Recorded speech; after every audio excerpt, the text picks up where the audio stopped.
What you're about to hear is pure entertainment, recaps, and stories in the Pacific Northwest motocross scene. Welcome to the 30 Plus 2 podcast with your hosts, Steven Christoph and Lexi Y. Put the board up. Let's go.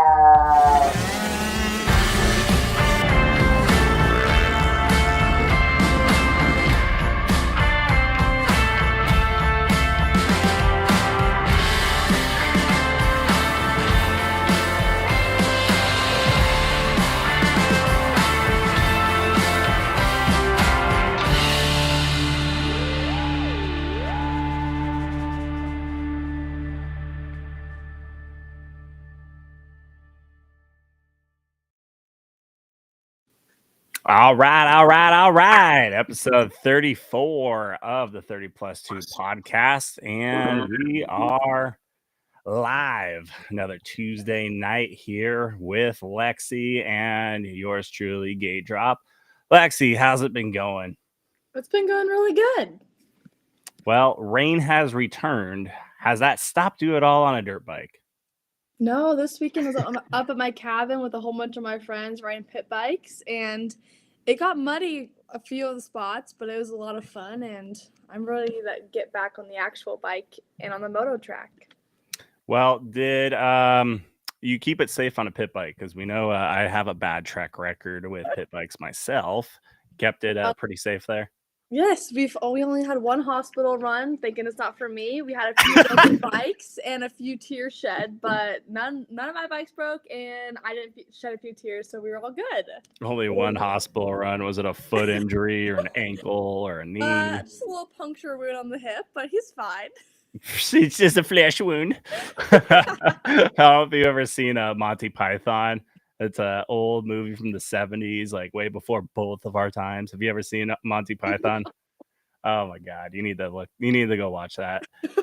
It's very old. I'm sure your dad has watched Monty Python before, but yeah. It's just a flesh wound. Like there's a scene where the knight literally is trying to get by this other like knight, and they like just keep cutting his arms off and legs, and he like won't stop, and he's like, ha! So, yeah. Tonight we have Thomas Osuna on. I probably butchered that. I'll ask him, but he's from Unfazed Moto. Looks like he does some training stuff with Nelson, who I just did a what do you call it? A resume for. So he's gonna jump on and talk about all he's learned about doing training. Looks like me doing some deep dives on the Instagram. Nutritional aspect, gym stuff. So cool to see a different perspective tonight, because I know we've had a bunch of trainers on. I swear it's like on tonight's episode of 30 Plus 2 podcast, so your training corner session with A, B, or C of trainers. But hey, they all like to talk and whatnot, so that helps us keep a podcast going. Yes, and learn the different sides of what people don't see. Yes, and then later on in the show, so I know our show went a little long last Tuesday, and I was wanting to talk about sponsorship stuff, just from my perspective, being a sponsor of the Pacific Northwest. So I want to talk a little bit about like pros and cons of that. I'm sure I got questions for you, Lexi, on what you think, how to represent sponsors and whatnot, what may not be the best to represent. But I just want to give a little bit of insight on that, because we're all in like resume season. Everyone's gearing up for 2025. So I wanted to talk a little bit about, how sponsorships work, especially in the amateur side. And I've been doing this for 13 years running media sponsorship. So, and as you can tell, Lexi, I'm kind of going a different direction for 2025 with memberships and whatnot. I'm sure you want, you have questions and whatnot on that aspect. But yeah, coming up at 6:45 roughly, unless he jumps on sooner. Yeah, Thomas will be on here. But yeah, if anyone has questions or anything, feel free to jump in here. WHR Arena Cross went off. I know you were talking about being at the cabin. Did you happen to check any race results at all? I know I'm just springing this on you. It looked like a loaded, packed barn there. It looked like a lot of people were there. Yeah. But I know a few people that rode, but I didn't really keep up with it. That's one of my races I'm kind of still like iffy on since nothing good happens in the Y family of going to arena cross, but I try to stay away from it. I mean, it's bar banging. It's classic stuff. I mean, what if we just put you in like we'll skip WHR, nothing against our local stuff. We'll put you in like the Amsoil Arena Cross series and line you up against Vince Freezy. I mean, you'll survive, right? Yeah, I'll have fun with that. Just some of the things that the rules, which really killed me. Like being an 85 super mini and then racing with 50s and 65s in the 16 and under class was definitely like, I can't do this. Well, are you just nervous at all about getting smoked by Lily Perkins? I mean, she was giving everyone, according to her post that Marshall and Ashley were posting, Lily was giving everyone the run there on the Cobra 50. She almost whole shotted me, actually. I will take that. But I don't remember anything else after that race. I won't go back to arena cross. I don't think my mom will let me, actually. Oh, it's I fine. had a few talks with her, and my dad broke ribs in the first 10 things because of another person's handlebars, and with the berm accident with me, I don't think I can do it. Okay, what about me trying to sweet talk you for Redmond Arena Redmond That would be Arena fun. Cross? Just to go do something else. I think that'd be a lot of fun. Well, we can do a group activity and whatnot because, you know, you have your sponsorship negotiations here coming this weekend with JMC. I mean, we've got a group going on of the Gate Drop JMC group. Why don't you just come on over here, Lexi, and we'll race together. We'll have all this fun. We can go throw axes before the race event. We'll have a whole team bonding event. Yeah. Does that tell you? Maybe. All right. Well, we'll get it knocked out this weekend. Then we'll talk following Tuesday regarding if we were able to ink a deal or not. So we'll see what happens there. But yeah, Arena Cross went on. I went down to Eugene and did some photos and whatnot. I am one of those victims of not reading Lexi, and originally I thought it was a race because I didn't read the post like majority of people do on social media. They're like, oh, what? Something's going on. They just like see a photo or a video and they're like, we're gonna go.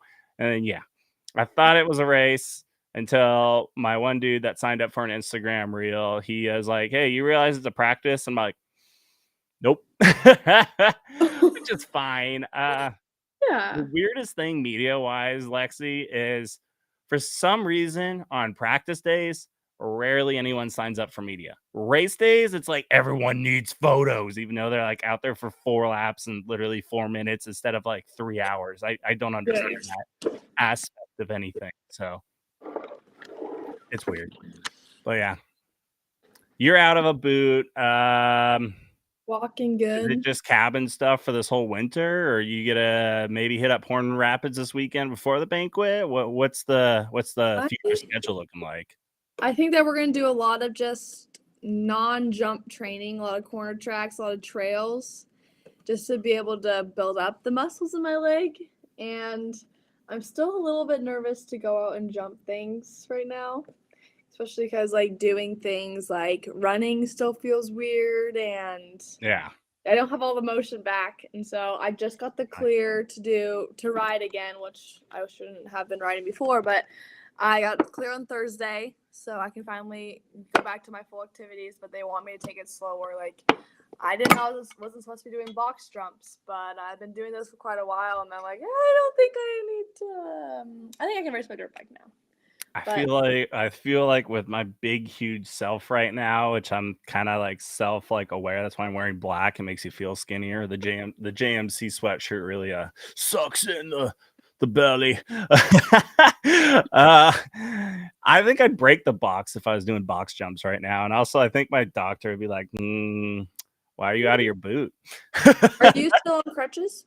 No, I kind of threw in the towel of the whole, like, I don't care about the knee scooter and boot on October 31st. And I've been kind of slowly been walking around with the boot on. And then I was like, I don't really need this boot anymore. So I started wearing tennis shoes. Lexi's giving me the look. That's a good thing to do. Well, I mean, I'm not doing 8 hours on it. So, I mean, I went to Planet Fitness again to try to make my feel not so fat and, at least work the abs. I mean, if I can't do Yeah. something, but then it's something I'm sure you've realized too, like as you work out and whatnot, is like you don't realize how much pressure goes into your feet on other Everything things. you do. Like I'm trying to do like, arms and whatnot, and I just feel it down in my foot. I'm like, are you kidding me? I'm trying to just do upper body and like, not just go on the treadmill and try to Usain Bolt this thing. So it's just like you don't realize it till you're hurt that a lot more, and I'm sure Thomas can even attest to this too, and we throw him on here in a moment. I mean, just so many body parts like get used when you're literally just trying to do one thing. Like Yeah. Your whole entire body tenses and you feel it in your leg. yeah, and I'm just like, whatever. I try my best. I try not to overdo it. I know I sit on the fat guy bicycle at least and, pedal on that, not with too much resistance at the moment. But Monday, we'll see what the word is when I go back and get another x-ray and they're like, okay, you're fine. I'm all like, yeah, well, I already kind of self-diagnosed that. Yeah. Well, the doctor said a while ago that they said, okay, well, when you feel ready, you can just get out of the boot. And my mom didn't hear that, and so I started like, boot.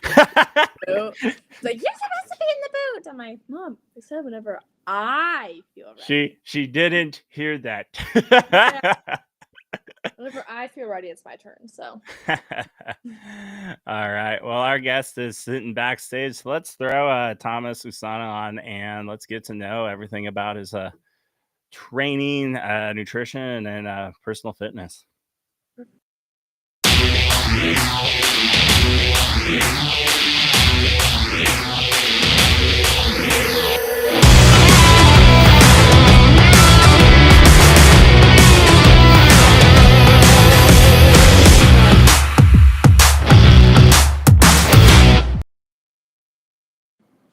All right, with us now, Thomas Usana. Am I saying your last name right, or am I butchering it? Hey, you're doing what 99% of people do, and that's totally fine. So you're good. No, it's actually Osuna.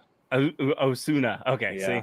Well, It's I Hispanic, announced. but it's pronounced Japanese. It sounds Japanese. Hey, whatever. I'll get it eventually.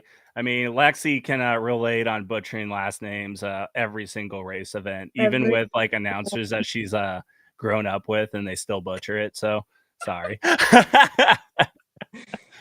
But welcome to the 30+2 podcast. Thanks for joining us tonight. Getting to know you a little bit. I don't know. Have we ever crossed paths like at any of the racetracks? I feel like we probably have since I've done it for 15, 20 years. But I don't know. I'm spacing at the moment, Thomas. Right. I mean, yeah, we've definitely crossed paths. I know that like I've showed up somewhere and then gotten home and started cruising Instagram. It's like, oh, he was there. Okay, cool. And, the only time that I actually knew you were there in real time was this summer. Yeah. At Albany. I was there all weekend. I was like, oh, he's announcing. Cool. Oh, sweet. So we have crossed paths Yeah. a little bit here and there. I noticed with your Instagrams and whatnot, it looks like you did Pac West for a little bit. Obviously, you rail some corners as we saw in your intro there. I mean, are you still racing actively, or what's been going on lately for you? Yeah, actually, I did the full Pac West series, the first series that I've done fully in like 5 years, probably. I was a professional practice rider for a while. Like, I don't know, just the commitment to race was a lot, and it's just like, But yeah, no, did a full series this year, and it was fun. So, trying to do a lot more. Don't know if I'm gonna follow a series next year, but I'm definitely gonna show up to quite a few races. Nice. Well, you definitely dealt with all the weather conditions this year, starting out with, the typical rain that Woodland has to cover for Pac West and Woodland MX Racing. They've been lucky the last few weekends, it looks like it. But getting into your unfazed training and whatnot, what got you into kind of phasing from the dirt bike, being on the bike to being off the bike, and then helping others in the Northwest? Like, how'd you get started in all of this? It actually goes back before I was even like riding a lot. Like I played sports from the time I was a kid, right? I played soccer, was like I think the first sport that I did, and then I transitioned to football, and I played those all through high school, along with riding dirt bikes. And it wasn't even like I loved playing the games, I liked competing, but it was like the practice and the training stuff that actually really got me going. That was my spark. And so it kind of transitioned into like, okay, well, you kind of sort of see some of this behind the scenes stuff with the riders and the training and stuff like this. And, Yeah. I kind of started noticing there was like a big gap. Like if you wanted training as a rider, you either had to be like tip of the spear professional and could afford Alden Baker, or you were kind of just following sort of what you may have seen people do in high school. So Yeah. obviously there's a lot more trainers in the space than just me, so it's good Yeah. that this transition is happening, and I really like that a lot more people are being able to offer all this. But yeah, just being able to offer this stuff to riders is like what sparked it for me, because I like the process of getting better behind the scenes. So Yeah. helping people do that. I mean, practice what you preach. Right? Yeah. Do you like to do a lot more practice like off the bike and like behind the scenes, or do you like to like help along with being on the bike and like your positioning and stuff like that? I don't do a lot of like on the bike coaching. There's a lot better people than I am that can do that part. But like, I'm sure a lot of them would say the same thing about me. Like they don't know what they're doing in the gym or with nutrition or with mental performance stuff. So they would then refer to somebody like me. So I really enjoy the down and dirty and like sweating in the gym and the super boring stuff of like putting meals together and like what you should eat when and when not to. And then also like the mental performance piece, right? Like the confidence is a big thing, and helping people really develop that is fun to me. Yeah, I was gonna say jumping in because, like, we have all these trainers like Mike Smith with the Clinic MX. You've got Monsoon, Sean Wilson, Jason Valley. The list goes on. We have a very saturated amount of like trainers on the bike and whatnot. But one thing that I like, kind of like that I like about you on your difference is like Evan Nystrom, for example, Outlier Athlete Performance. That's the first person I thought of looking at all of your stuff that you've been posting on socials and whatnot, focusing more on the nutrition and off the bike workouts. He's, Nystrom works with Shane McElrath as of late in the pro field. And then you're kind of doing more on the amateur side as of right now.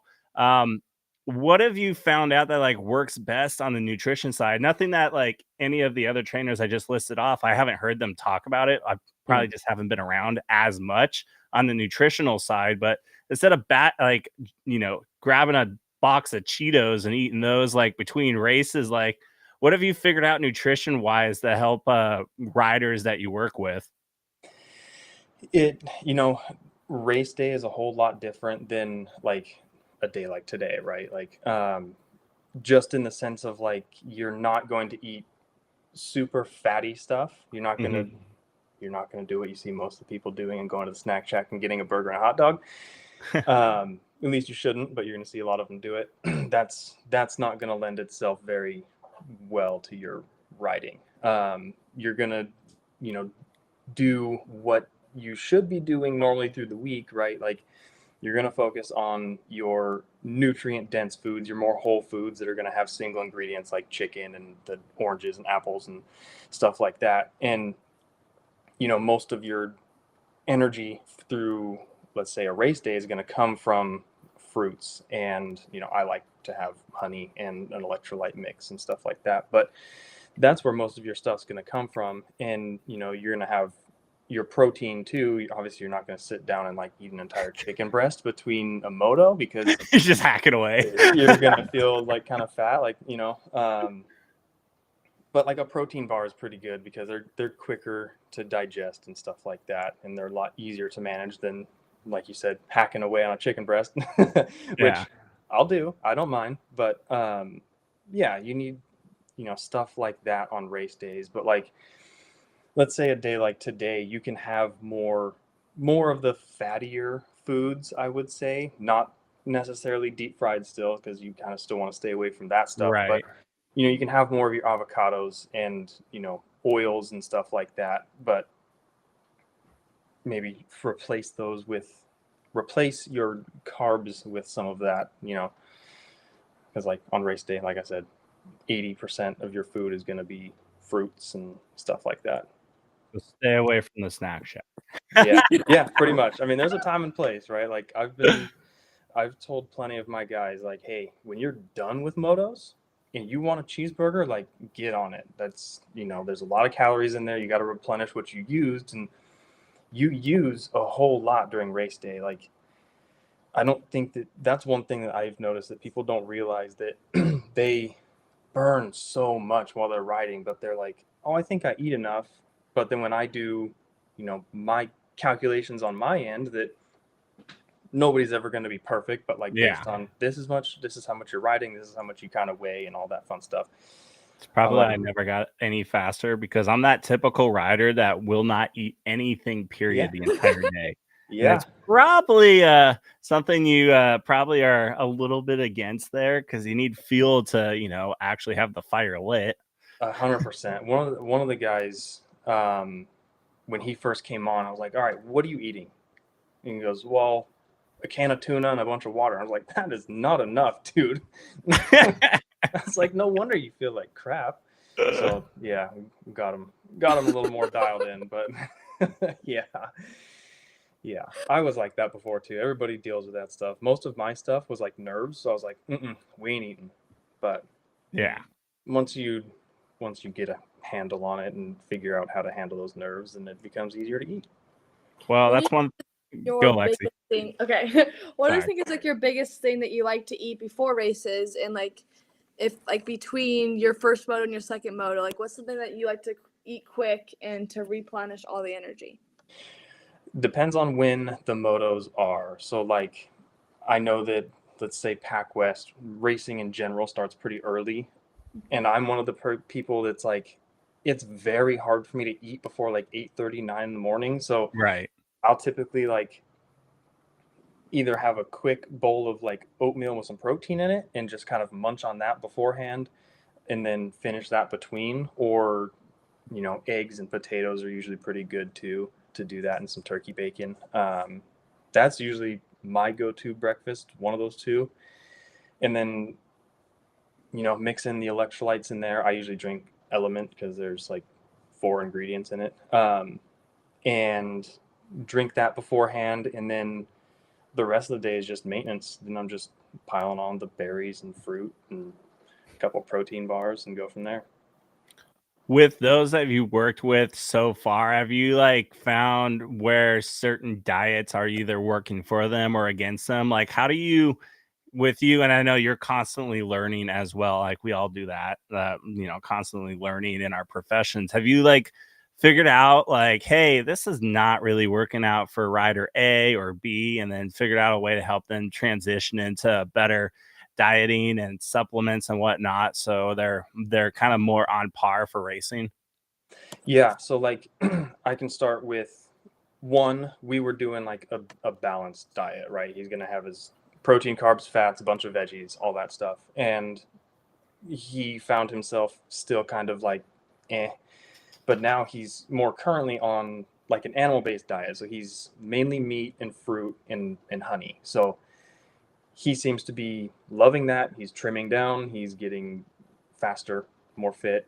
I want to say fitter, but that's not a word. And like somebody like myself, I've tested that many times on myself. Like I went and I was like, all right, I'm gonna eat eggs and venison because I don't like a whole lot of ground beef. Yeah. Eggs and venison for breakfast, like fruit, and then kind of go from there. And I did that. I think like the second or third day, I just felt fat and sluggish, and I just wanted to take a nap at like 9:30 in the morning. So I've gone away from that, and I don't eat that, and I feel a whole lot better when I eat more vegetables and fruit and stuff like that, and don't eat so much meat. Well, that's something that's like, I'm always curious about, like in the pro level, and I know Ryan Breeze, him and I are pretty tight. He always likes to, tell me that that's not chicken and rice when I post on social media what I'm eating. He tends to harass me at times. But like Dylan Ferrandis, as an example, sorry, I'm going off on a tangent on the pro side. He's like completely vegan. And then you have other pro riders that are the total like 180 opposite with the whole carnivore diet. I mean, I'm trying to think of one. I know Ryan tends to eat a lot of chicken and rice because it's all I get out of them. Because a lot of these pros also don't want to give away their secret formulas because they feel that's the one up factor here. So yeah, just I found it interesting just on you testing out different diets and whatnot, and even like personally testing it. I mean, that's something that really helps. That way you have like field research. Yeah. Yeah, no, I like to test all of my stuff before I even like push it off on anybody. Like I don't want to be, hey, this is what's going to work for you. I've read up on this. This is fine. Like, and then they, end up really sick or whatever. Like I want to be like, hey, this is what I tried. This is how it made me feel. Like, even though I felt fat with it, maybe you'll feel better. I don't know. There's a lot of people doing this right now. Cool, whatever. But like you said, Dylan Ferrandis, he's vegetarian. I think I saw an interview somewhere that like he does it because he doesn't want he would rather eat vegetarian instead of low quality meat, which I really agree with because you really have to pay attention to quality. Like that's one thing that I'm really big on. Like not to say that I don't care what you eat, but like it almost doesn't matter how much you're eating if the quality is really good, if that makes sense. Because you're not going to overeat on something that's so nutrient dense that you can't eat a full plate of it. Yeah. But yeah. Do you do like a special like course for riders? Like do like a 6-week thing, or what kind of stuff do you do for different riders that sign up with you? It's all like completely customized to them. So I started off only offering like my complete one-to-one, like 3-pillar coaching. But recently have broken it down to where they can select 1 to all 3 and kind of go from what their full-on need right now is, but it's all completely customized to them. So like, let's say you come and you want just nutrition like stuff, then that's totally fine. I'll completely customize that for you. I don't necessarily make meal plans because I personally don't like being super rigid. Right. So I don't want to be like, you're having chicken and rice today, and tomorrow you're having chicken and rice, and then tomorrow you're having more chicken and rice. Like, have fun with this for 6 months. I like to be, here's what you should like aim for. Here's a list of things. Here's like a list of meals you can choose from, basically. And kind of like we've all drawn a conclusion, like it all comes from my own experience. Like the recipes I'm going to give you aren't something that I just pulled off of Pinterest and like, here you go. They're maybe stuff that I did pull off Pinterest or like Instagram, but I've tried them and done them and made my own little spin on them. So it's just a way to keep it a little looser because, you can home make, let's say, teriyaki chicken. Like, sure, it's still kind of sugary and stuff like that, but it's a whole lot better than going down the street and getting the entire carton. Well, it's so hard with our day of age and we'll get off the nutrition part since we've been talking that for a while. We do have a question. Ethan has what's your opinion on Moto Day snacks? I know we kind of touched on it at the beginning. Do you have like a quick, like 20-second, like, hey, if you were to narrow it down, like what can they do, even if you're on a budget? Lots of fruit, electrolyte packets. And if you don't want an electrolyte packet, because those can get expensive, coconut water, add some sea salt to it, and a protein bar with ingredients that you can pronounce. That's where I was going to go with it. There you go, Ethan. It's just so hard with our day of food. Hopefully with this recent election, not to get political, but we'll try to make things healthy again. There's just so much stuff that you look left and right in the grocery store. It's like, dude, I feel trapped. Even in the produce section, you're like, the ingredients for apple should be apple. Like, right? What? Like, I don't know where I was going with this. I was just kind of touching on like, it's crazy to try to get away from sugar because sugar is just like, it seems to be in everything at this point, besides natural sugar with like, your fruits. Yeah. So. That was my That- banter there. I typically try to stay away from most packaged things. Like in general, that's a good guideline. Yeah, I mean, fill them up on Pop Tarts and your fake strawberry. I don't think it's going to get you far. No. Jumping into the gym stuff, because I only have a few more questions for you. What do you focus on, or is there a variety of things that you've learned that works best in your opinion when it comes to either long motos, short motos? Like, is it just all depends on the rider and how they're built? Like, what have you found out that kind of works best in your opinion? A lot of it kind of does depend on the rider. Like some people respond really well to higher intensity training. Some people respond really well to lower intensity training, or just a broad spectrum of it.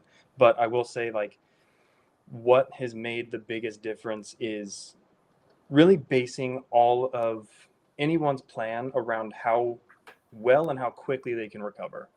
So like I know that the three of us have all seen people go to the gym and just basically pound out their motos in the gym. They're on the rower, like maxing out their heart rate, doing whatever they can for 20 minutes, and then they go on to the next thing and they're doing kettlebell swings as hard as they can for 20 minutes, and it's like, that's cool, but can you recover from that? So like I definitely put sprints into my people's stuff, like no questions about it. And I just make sure not to overdo it. Like if they can handle 2 days with sprints in it, cool. If they can handle 1 day, awesome. But it's all based around recovery, because you should really only train as hard as you can recover. Well, yeah, and I've been working on me personally. Like we were talking at the beginning of the show, me with a broken foot right now. It's not like I can go on a treadmill and just like sprint. So that's what Yeah. I'm trying to figure out. But I really don't know what the heck I'm doing in the gym. I got people staring at me, and I'm like, I think I know what I'm doing. They're all doing the same thing. They don't know what they're doing either. They're like, hey, I wonder if this guy knows what he's doing. Yeah, that's why I try to look around. I'm like, okay, who is serious in the gym? Okay, you look like you know what you're doing. I'm gonna try to like just cowbell this the way I'm like, I'm lost. I'm so lost. Yeah, it's easy. It's definitely easy to get there. It's easy to get lost, especially when you're like you might first hear starting. from me in your DMs here after the show. Yeah, no, come on in. I got plenty of stuff that I can help you out with. I know part of it is I do like the Coors Lights, so that I know that probably is gonna get cut from the program. Lexi, you got anything, Thomas, for Thomas, or Thomas, do you have any questions for us? Like we can turn the tables around here.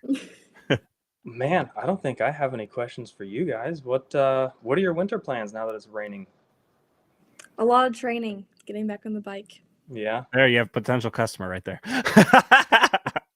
Yeah, come on in, slide in the DMs. We'll be all Well, right. it's always interesting to hear from different people, because I had somebody like doing a nutrition thing and was talking about it and like seeing like how they do it, and then hearing it from you guys. It's kind of cool to hear that it's not just you gotta eat that. It's like, oh, it's like an open one, and you don't have to just eat. Because I'm not a seafood person, and like one of their biggest thing was fish. I was like, Salmon. Yeah. Yeah, it's kinda I'm cool to big see that on. you have an open thing with it, like menu and all the different things in the gym. And I saw on your Instagram sleep and what you do, and like the recovery thing. You don't want to be so sore the next day that you can't do anything. And Yeah. Yeah, it all plays, hand in hand. Like I said, you got to be able to recover, and like I said, I can give you a meal plan, but like I like to have things at least start open so that you can have, whatever guidance you need, and then you can start with it, and then I can go, cool, you made this meal, like let's tune it up with changing this, adding this, like doing this. Yeah. Maybe not start with like taking everything away, because I know that when I first started doing it, like I went from eating like garbage to chicken and broccoli and rice and sweet potatoes, and it's like, while I love that now, I didn't at first. So it's easier to start out with like, okay, make your food or prep your food first, so that then you have a week of like brainless meals that you can just grab out of the fridge, put in the microwave, and then I can tell you like, hey, add more of this, do this, because these are going to be your targets, and then like base it off of how you're feeling, right? Because some days you're going to be more sore, and I'll be like, hey, maybe you didn't have enough protein in, or maybe you didn't sleep enough. Yeah. Everything plays into each other. Awesome. Is there any active riders that you're currently working with right now? Yeah. So the most recent one is Jordan Jarvis. Oh, nice. I've been Lexi working. has battled, I think, her at one point. At one point, yeah. Yeah. Off the 20 feet of the start. Yeah. It happens to the best of us. Been working with Chris Howell for a little bit. Ryan McLean we've been together, I think 2 years now. Nice. You probably know of Landon Nelson. I think I saw him on your Instagram. Yeah, I just did a resume for him. Yep. I think we've been 4 months, and I told him the other day, he's turned into a little monster, which is really good. He's, like he's the youngest one I'm working with. Yeah. But like he's literally been the best young persons I've worked with, because he's so open to trying new things that it's just like I can give him whatever and he'll at least try it and be like, it worked or it didn't work. Yeah. Whereas other young people that I've worked with, like, this ain't working for me, I'm done. Well, I've definitely, and I know Nelson because I've done a lot of media for him lately. He's definitely up the A game here, racing his Yamaha, and definitely using you as part of his tool in his toolbox there. So I'm looking forward to seeing what 2025 is gonna happen here, because with his speed and whatnot, he has the potential to go hit like AZ Open and other big races and see kind of where he fits in. I know up here in the Northwest, and I know you doing Pac West, and this is not a dig on any of it, but eventually like the competition kind of fizzles out and you kind of don't know where you're at when it's just like you racing against your 3 other local buddies here. So looking forward to seeing how 2025 will work with everything he's got in his toolbox. Yeah, no, me too. I know that was, part of his plan when we first talked, was to go hit more national events. Like, everybody that you talk to up here, they're like, we're so locked into this little peninsula of like the Pacific Northwest, where people either are only here during like the AMA off season, or they're here all the time, so you're racing the same 6 people. Well, and that's one thing we've talked in prior shows too. It's like, if you want to make that next leap, kind of like Kitchen, Villapoto, Larry Ward, those are like the 3 that I can really kind of point to that have like jumped to like obviously the next level. Unfortunately, you kind of have to leave the Pacific Northwest and go hit other areas and race against competition that's going to blow your doors off, because we kind of get set in like the same cookie cutter kind of race series up here in the Northwest. And it's all great and all to be smoking everyone at PIR and Woodland, but then to get your doors blown off at regionals at Washougal after you thought that you were going to get that easy ticket, like you gotta explore a little bit outside of Washington and Oregon to get to that next level. Yeah, well, that's one thing that like I specifically know that I told Landon, because I had a conversation with him when, like, at the end of summer when he was planning on moving up to B. But I have this conversation with everybody. I was like, don't be afraid to bump up or go do this scary race and just get your ass kicked, because I would rather you do that and know what you need to work on to be able to compete at that level than to hold yourself back into this little box and just be the guy in your area. Yeah, this is something I've like seen a bunch, like, that's kind of where I'm wrapping up with that. For those that want to get like with you and whatnot, also like, where are you like based out of? Like, you don't have to give me an address, but like, what's your general location area for Oregon, Washington? I based out of Lacey, Washington, Olympia. Okay. For those that don't know where Lacey is. But yeah, no, how I do things is like fully remote. So I can, work with somebody all the way in Florida or halfway across the world, and all that fun stuff. So it makes it really easy. But like to get in touch with me, like just go to Unfazed Moto on Instagram and send me a DM. Sweet. That's all I really have for you, Thomas. So, Lexi, you got anything else? And that's it. All right. Well, thanks, Thomas, for jumping on here for the 30+2 podcast, and looking forward to hearing more about everything that you got going on for the little bit of 2024 and then 2025 season. Yeah, no, thank both of you for having me on. All right. Have a good night. You too. See ya. All right. That's Thomas. I'm going to butcher it again. Osuna. Did I get it right? I think I got it right. So, Yeah. He'll let me know in the messages if I butchered it again. I will get it here eventually. I'm also for hire for announcing, and I'll butcher your name for you anytime you want for 2025. So if you want me to butcher it, let me know. All right. I've got a few things left. Thanks again, Thomas, for jumping on Unfazed Moto. Go check him out. And yeah, I put it in our captions here. I'll put it here one more time. Unfazed Moto on Instagram. Give him a follow and yeah, see what he has to offer. I know I've been a bad boy lately, Lexi, and I've been eating like crap lately, and I just it's hard, man. You're broken. Dollar General's around the corner. That Dryer's ice cream is just like, hey. And I'm like, no. And it's like, hey. You want to Netflix and chill, eat some ice cream? Yeah. I'm like, yeah. I got problems, Lexi. Okay. We all do. All right. I do have a grind my gears part. Should we do that first? Should I get all hot and heavy before we talk about sponsorship stuff? Yes. All right. Here's what I'm gonna play the title. What grinds my gears? That did sound good.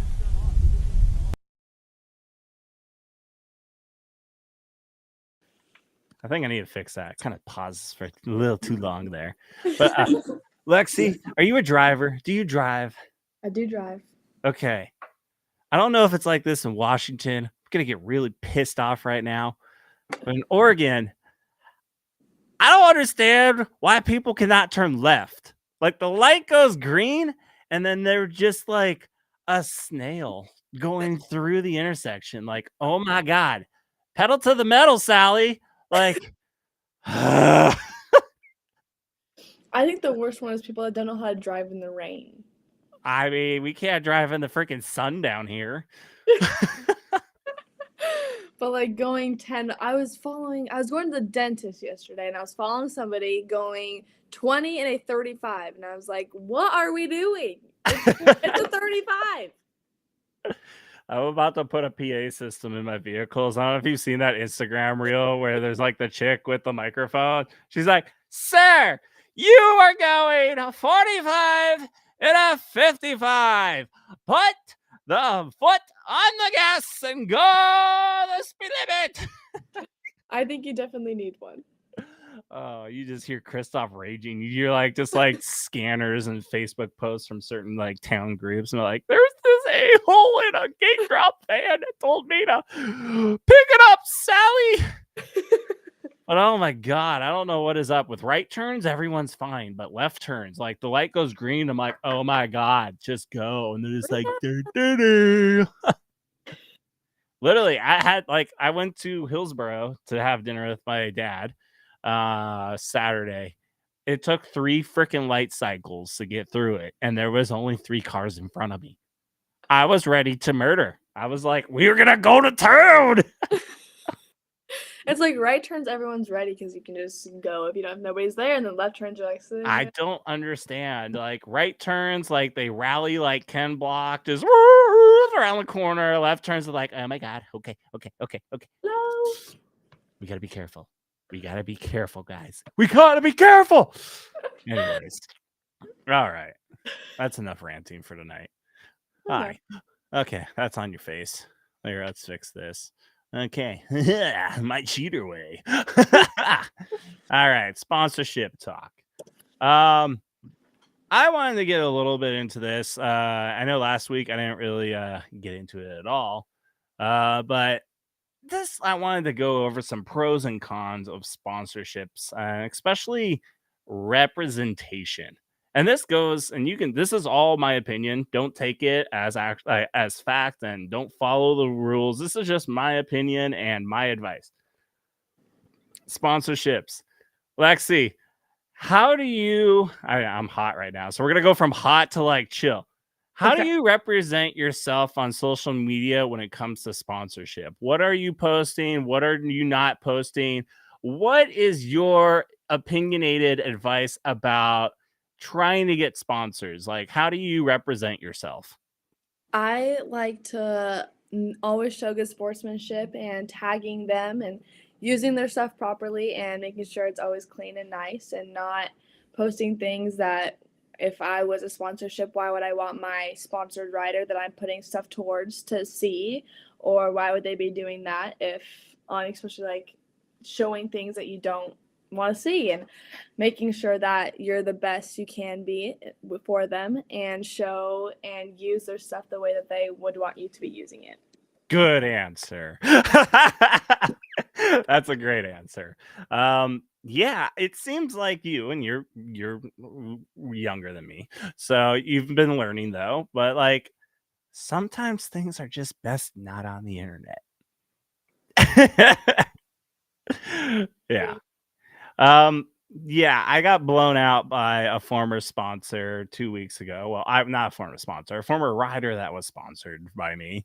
And I'm just like, do you realize that sponsors like look at what you do on social media a lot, and how you represent yourself really will cause big effects to you, pro or negative, by the way you do your business on social media. And I am guilty of this as well. I've done some certain things on social media where I write certain things and I'm all like, ooh, that one was too spicy. I might get in trouble on that one. But I wanted to kind of jump in a little bit because some people, and we're in sponsorship season and whatnot, I just always want to put a nice reminder out there, is like, especially if you're like the parent of your rider, and don't make your rider like lose sponsors, but remember, everyone is watching all the time. So if you get into hostile debates with people or you blow out another sponsor, it's just not the best idea. Like,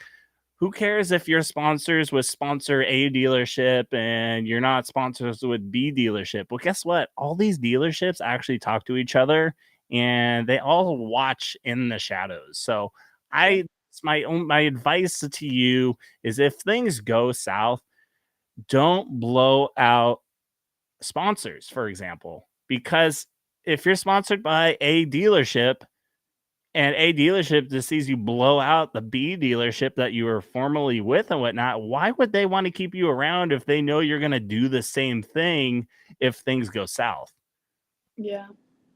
That's just kind of what I wanted to jump in there. Amateur sponsors. I don't know, Lexi, you've been getting a couple more sponsors, for example, like 509 and whatnot. Like, what do you for you? I'm trying to frame this question the best I can for you. How did you get in the 509 stuff? And like, did you go into the sponsor with expectations and like, hey, I want $5,000 to run your stuff? What was your best approach as a amateur rider to get sponsors? Well, I just went in there like wanting to see different gear. Like I wanted to try something new and kind of just like talking to them and talking about riding and kind of like what I'm looking for. They're like, hey, like I was expecting, like 50% off, 25% off, like what you normally get from like other little sponsors.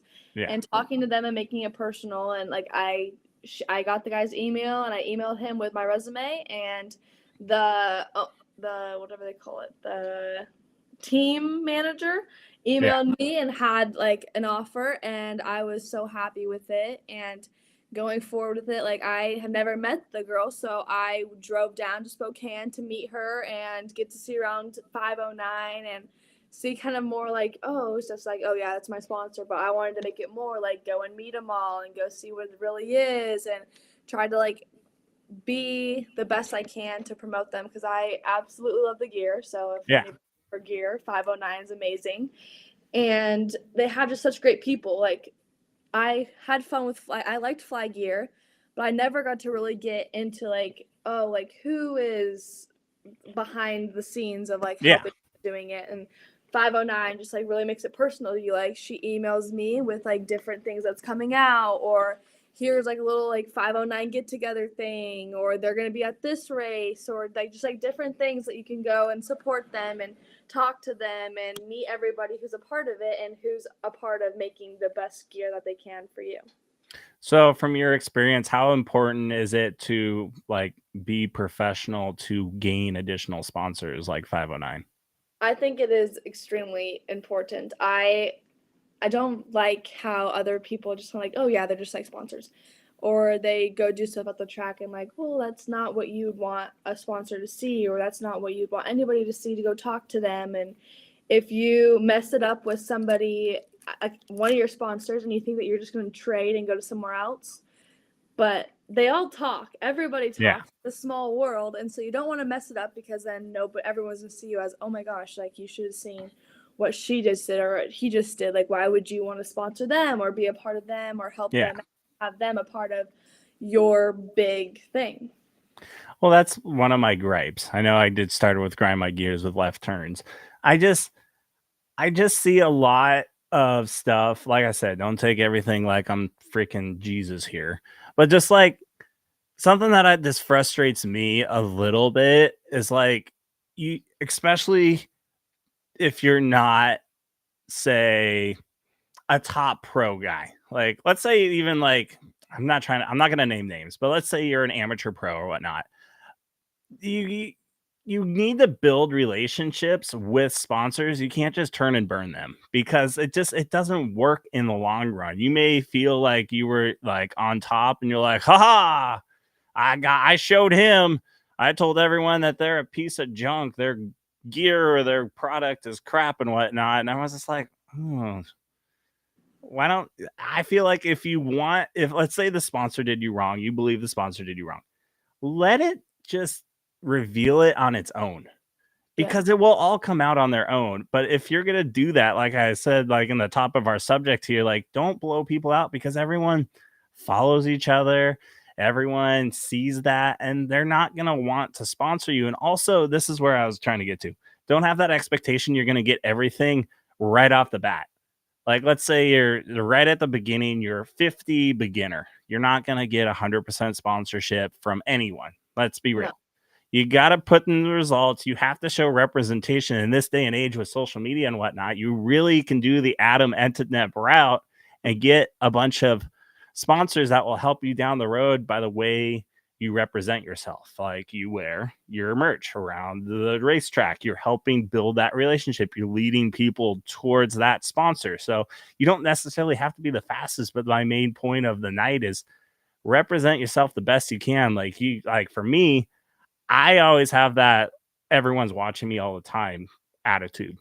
And I better watch myself for, hey, you've had too many beers tonight. You should probably quit doing that so you're not going to get labeled as the party media guy, which feels like I said that from home right there. I really changed my ways. It's okay to have fun and whatnot, but like just you got to clean it up and remember just to continue to grow and whatnot. Like you got to always represent yourself the best. And also if you're the parent, and I'm not naming any names, but you got to remember if you're trying to like have your kid like get sponsored or whatnot, it's also your efforts and your personality and whatnot that is also on display. Just because your kid is fast or they're cool and whatnot, like you also have to put in your work and make sure that you can maintain those sponsors. Yeah. So, well, one of my biggest things that my dad always harps on me is like posting more. And I'm not the biggest poster. I don't like always like, oh, like here's an old picture, like whatever, throw it up. I like to have something that's more updated and stuff. And like I'm trying to get better at just posting things, like going, oh, I went like trail riding, like just like update it. But some of the posts about like, oh, they just did this or harping on other riders, I don't like. there's like sometimes when they're like, oh yeah, another writer did you wrong, but I don't like putting other writers down to make you feel like you're higher. Like Yeah. I've had a few times when other writers would down me to other people, and I mean it does, like inside you're like, oh my gosh, like I just want to rip them in pieces. Yeah.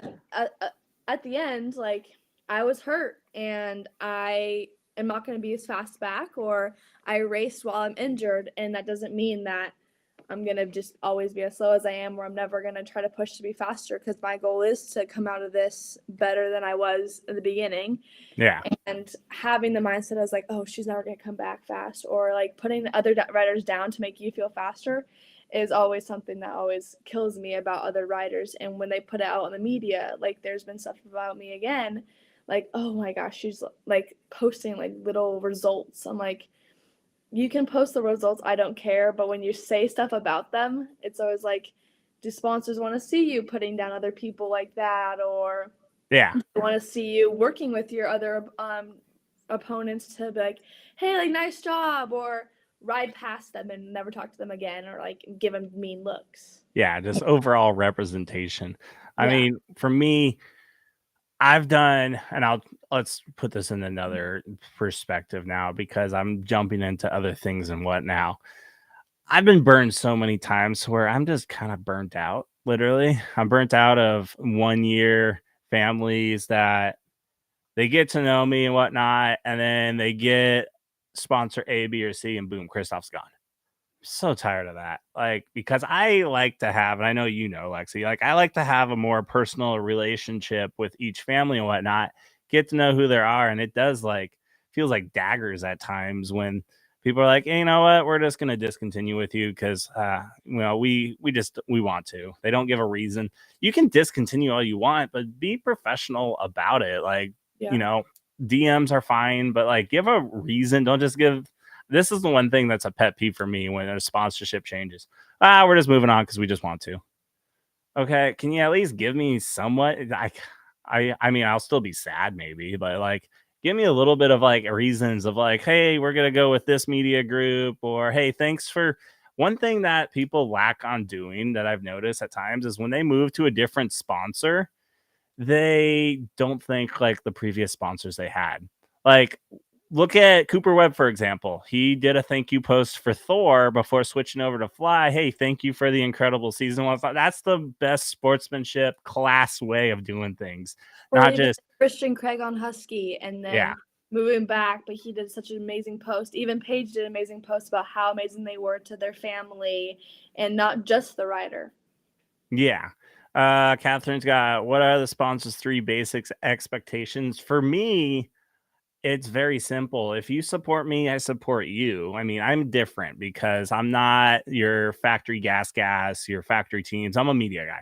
So if you, and I'm not asking you to purchase every single time, but I mean, I do keep track of that stuff. If you're only running my logo 0.2 inches on your bike, and then you buy from me once a year, are you really supporting that sponsor? I mean, I try to give back as much as I can, but it's really difficult on that. So what I would do is like whatever your level is and what you're trying to get out, like it doesn't hurt to ask like a sponsor, hey, this is what I'm trying to do, this is what I'm looking for, can you offer that?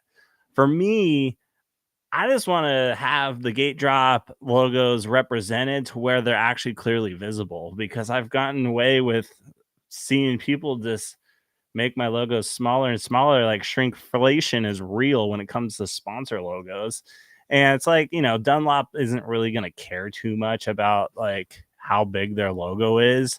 Like, personal sponsors that you see every week, like, do you feel any guilt when your logos are so small and then you're not even like chatting and working with each other? Like, I'm always trying to promote every single gate drop rider and then not gate drop rider. So for me, it's just like, working with each other. I know I'm kind of rambling, Catherine. Just having a presence, like post more. I mean, Instagram tags don't really mean that big of a deal for me anymore. It's just like, just showing what you're trying to do.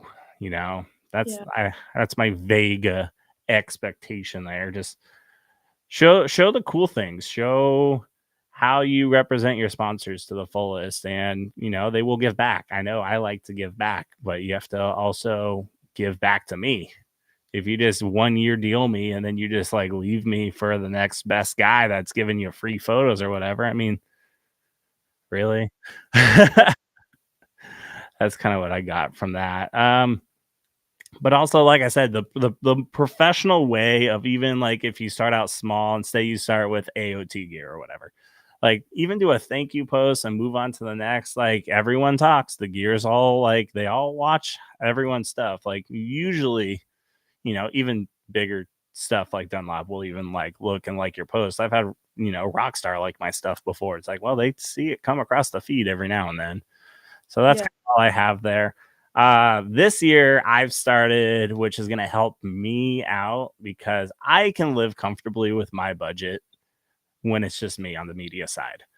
I've transitioned over to the membership side because I am trying to get additional media people to continue to grow the sport. So luckily, I've had 12 renewals so far to help have Cody Geiger be part of my media crew for certain events this year. So I'm setting all that money aside from whatever membership that you go with. And in trade, you're getting merch, you're getting all this stuff, you're getting your discounts. And that's my way of kind of restructuring how Gate Drop Productions is going to work on the sponsor side. For me, it helps out because I can live comfortably with my income that I get on the media side and promotions, but eventually I'm going to be burnt out. I mean, I've done 2 to 3 jobs at a time, and it's just, you can tell, Lexi, I'm tired.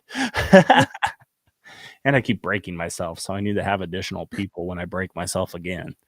So you got any questions on the Gate Drop membership stuff? I mean, it's kind of straightforward if you read all what's going on. If you really read it, then yeah, I read through them and talking to my parents, and it's like kind of cool to see that you're building off of it. And like I love kind of like having your different options. And it's not just like, oh, like here's one and that's what you're gonna get. I love that you have like a different option and it's bigger.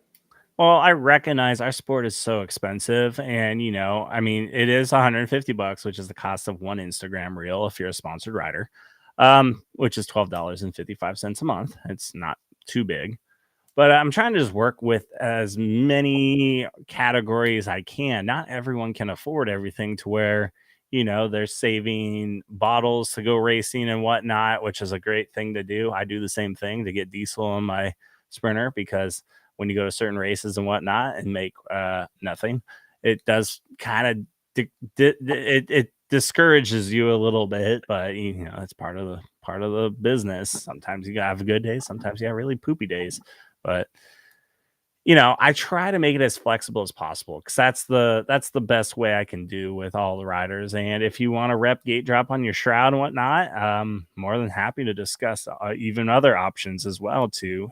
You help me, I'll help you.